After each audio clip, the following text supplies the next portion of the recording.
I accidentally adopted my neighbor's cat, and now I'm stuck in a feline custody battle. So, about 6 months ago, I noticed this adorable gray cat hanging around my porch. I live in a small suburban neighborhood where people let their pets roam, so I assumed it was someone's outdoor cat. It would sit on my welcome mat, meowing pathetically every time I came home from work, like it had been waiting there for hours. I figured it was probably just hungry or lonely, and I don't know about you, but I'm a total sucker for animals, especially when they hit you with those wide, soulful eyes. So naturally, I gave it some leftovers the first time. Big mistake. Fast forward 2 weeks, and this cat has become a full-time resident at my place. It even started following me inside whenever I opened the door. I didn't have the heart to shoo it away. I named it Smokey, gray fur, a little puffball of a tail, and big, inquisitive green eyes. He looked like a Smokey, you know? I went all out. I bought him toys, a cozy little bed, and even one of those expensive self-cleaning litter boxes because I thought, why not? It's basically my cat now, right? Smokey would curl up at my feet while I watched Netflix and paw at my leg when he wanted treats. We had our little routine down pat. One Saturday, I'm outside doing yard work when my neighbor, Sarah, walks over. Now, Sarah and I aren't exactly close, but we're friendly enough. She's in her mid-40s, has 2 kids, and always seems slightly frazzled. Anyway, she starts talking about how her cat, Mr. Whiskers, has been acting so strange lately. She describes Mr. Whiskers as this gray furball who used to never leave the house.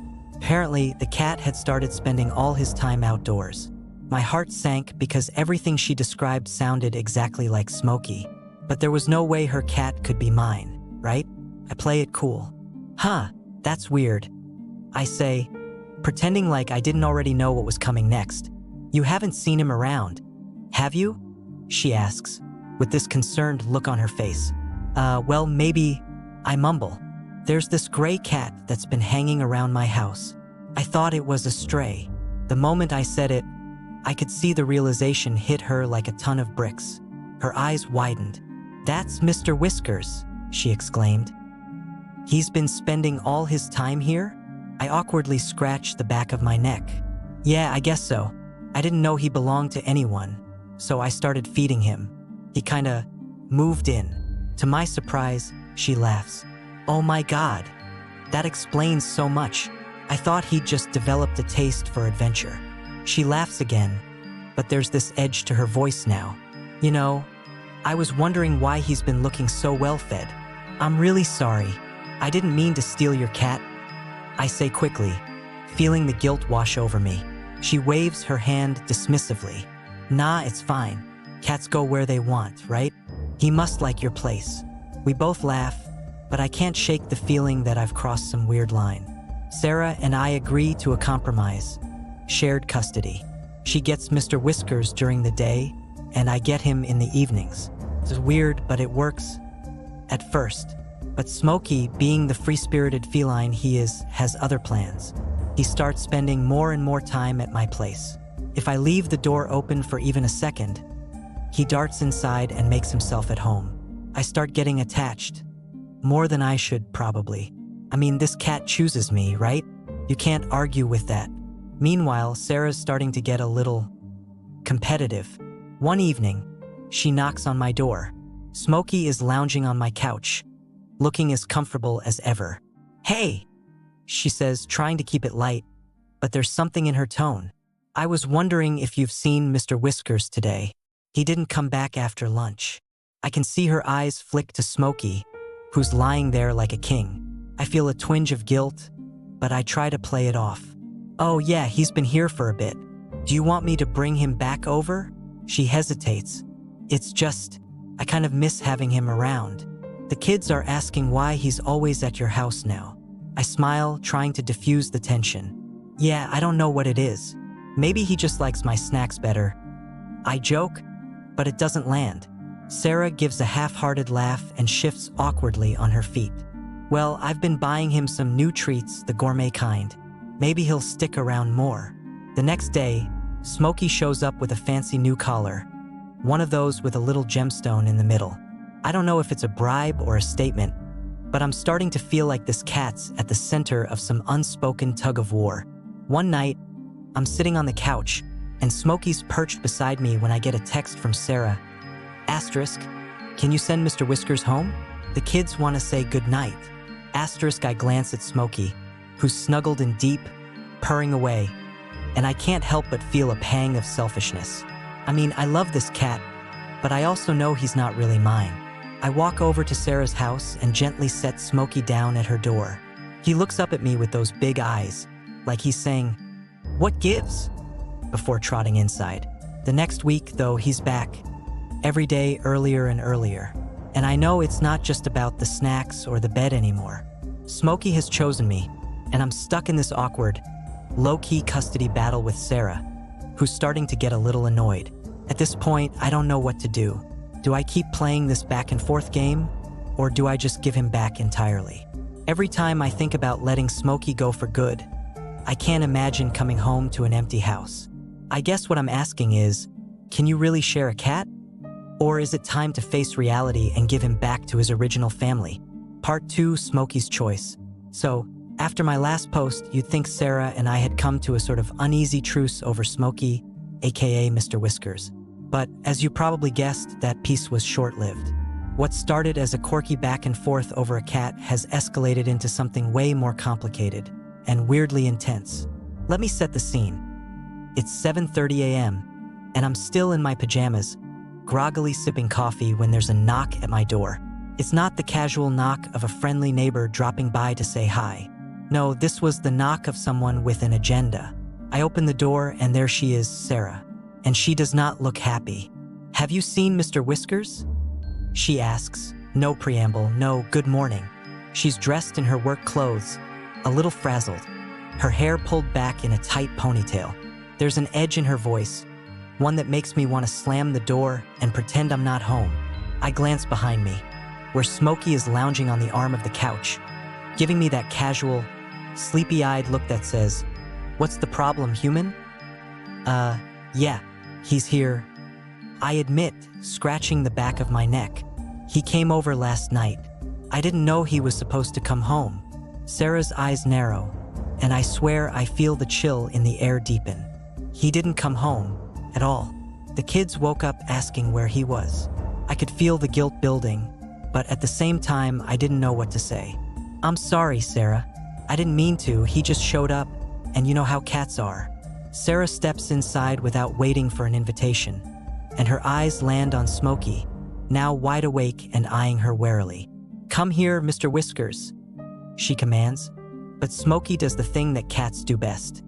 He ignores her, flicking his tail in mild disdain as he stays rooted on my couch. She looks back at me, frustration clear on her face. "Look, I get it. You didn't steal him on purpose, but this needs to stop. He's my cat, and I don't want him staying overnight here. You've got to stop letting him in." Her voice cracks on the last sentence, and that's when I realize this is more than just a cat to her. She's tired, and the stress of the situation is getting to her. I see a flicker of desperation in her eyes. She's not just mad. She's sad. Mr. Whiskers, for her, is more than just a pet. He's a part of her family, especially for her kids. I take a deep breath, trying to tread lightly. I hear you. I really do. But it's not like I'm luring him in with treats and catnip. He just shows up. It's not like I can close the door in his face. Sarah lets out a frustrated sigh and steps forward, scooping Smokey up.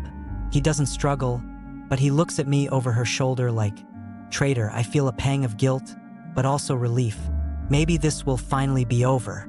Before she leaves, she turns back to me, eyes softer now. "I'm just trying to keep things normal for my kids. You know? They love him, and it's been hard on them, seeing him want to be here more than at home." I nod, feeling a little more understanding now. "I get it. I'll do my best to keep him from sticking around." Sarah gives a tight-lipped smile, clearly not entirely satisfied but too tired to argue further. She carries Smokey back to her house, and I watch her go, feeling like I've somehow lost a battle I didn't know I was fighting. The next few days pass without much incident. No Smokey lounging at my door, No pitiful meows from the porch. For the first time in weeks, my house feels strangely quiet. I miss him. I know I shouldn't, but I do. There's something about coming home to a warm, furry little creature that makes the day's stress melt away. But I've told myself that it's for the best.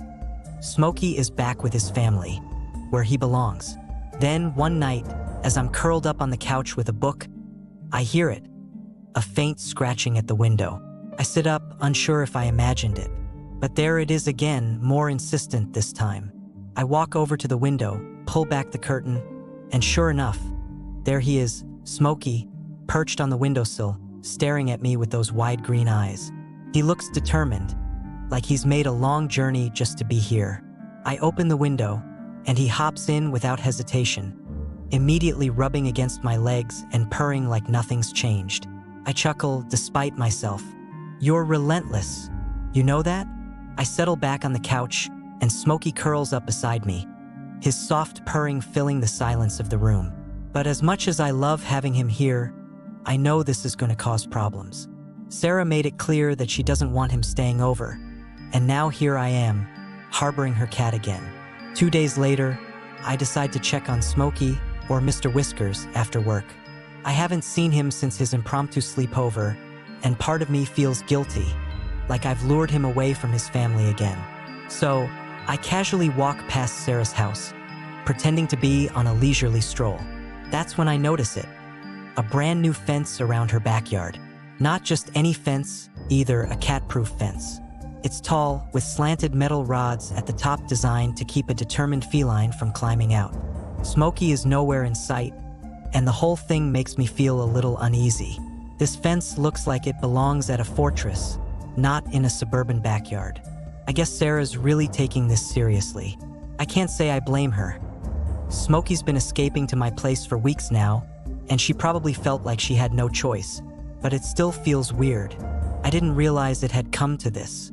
Later that night, I'm back at home, trying to put the whole thing out of my mind. I've convinced myself that the fence is for the best. Now Smokey will stay safe and sound in his own yard, and I won't have to deal with the awkwardness of Sarah showing up at my door. But then, around 11 p.m., I hear it again. Asterisk scratching at the window star. I freeze. There's no way. Sure enough, when I pull back the curtain, there's Smokey, standing on the windowsill, looking at me like, "Did you really think that fence could keep me out?" I open the window, and he hops inside, purring like he's just completed a daring prison break. I have no idea how he got out of that fortress of a backyard, but part of me isn't surprised. Smokey is nothing if not persistent. I know I should bring him back right away, but I can't. He's sitting there, looking so content, like he belongs here. And if I'm being honest, it feels like he does. The next morning, there's another knock at my door, and I don't need to guess who it is. I open it to find Sarah standing there, arms crossed, looking more tired than angry this time. "He escaped again," she says flatly. I nod. "Yeah, I saw him last night." Sarah lets out a long sigh, like she's been holding her breath for weeks. I don't know what to do anymore. I put up the fence and he still gets out. I'm running out of options here. I can see the frustration and exhaustion in her eyes, and I feel for her. But before I can say anything, she surprises me. "Look," she says, her voice softer now, almost defeated. "It's clear he wants to be with you. I've been trying to fight it, but maybe it's time to face the facts. Mr. Whiskers, asterisk Smokey asterisk, he's happier here. I don't know why, but he is." I blink, trying to process what she's saying. "Wait, are you saying?" "Yeah." She cuts me off, nodding slowly. "Maybe you should just keep him." I'm stunned. I wasn't expecting this at all. "But what about the kids?" She shrugs, looking a little sad but resigned. "They'll be upset for a while, but I think they'll understand. They've seen how much he prefers your place. I just don't want to keep fighting this battle anymore." I'm speechless for a moment. I never intended for things to get this far. But now that they have, I realize how much I've come to care for Smokey. I can't imagine not having him around. But I also feel bad for Sarah. "Are you sure?" I ask one last time just to be certain. She nods again. "Yeah, he's your cat now." And just like that, the custody battle is over. Smokey is mine officially. But as Sarah walks away, I can't help but feel like I've won something I didn't even mean to compete for.